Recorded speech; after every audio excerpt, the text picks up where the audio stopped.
আমাদের সঙ্গে এবিভিপির কোনো কানেকশন নেই। প্রেসিডেন্সির কোনো ছাত্রছাত্রী এই নবান্ন অভিযানে যাচ্ছে না। এখানে হচ্ছে জাস্ট ছাত্রদের মুভমেন্টের ওপরে ক্যাপিটালাইজ করা হচ্ছে, কারণ আমরা মনে করি না যে বিজেপি বা এবিভিপি কোনো অল্টারনেটিভ হতে পারে। ছাত্র সমাজের নাম দিয়ে এবিভিপি যে মিছিলটা ডেকেছে সেই মিছিলে আমরা যাচ্ছি না।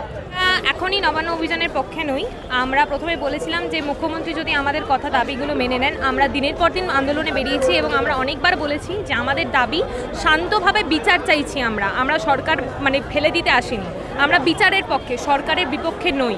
যদি উনি বিচার দিতে পারেন, উনি যেরকম শেল্টার করছেন একটার পর একটা দিন পেরিয়ে যাচ্ছে, 14টা দিন হয়ে গেছে, এখনো পর্যন্ত একটাও কোনো অপরাধী ধরা পড়েনি, ওই একমাত্র সঞ্জয় ছাড়া। ও একা তো করেনি, কাজটা অনেকে করেছে। সবাই বলছে যে এভিন কি হাইকোর্টেও এটা বলা হয়েছে যে 36 ঘন্টা ডিউটি দেওয়ার পর হঠাৎ করে নাকি কেউ রেজিস্ট করতে পারে না, তাহলে একমাত্র সঞ্জয় রেপটা করেছে। এইটা আমরা মানছি না, কারণ মেডিকেল রিপোর্ট সেটা বলছে না।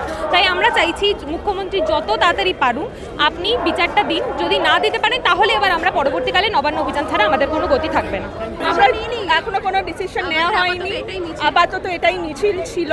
আমাদের মুভমেন্ট চলতে থাকবে, চেষ্টা করব অবশ্যই, কারণ এখনো যখন বিচার পাওয়া যায়নি আন্দোলন অবশ্যই জারি থাকা উচিত।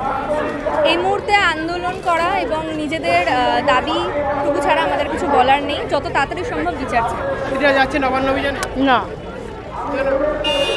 আপনার এই প্রশ্নটা করার পরে আপনি নিজে বলুন যে আপনার আশেপাশটা দেখে কি মনে হচ্ছে যে নবান্ন অভিযান যারা ডাক দিয়েছে সেটাতে প্রেসিডেন্সি ছাত্রছাত্রীরা যাবে?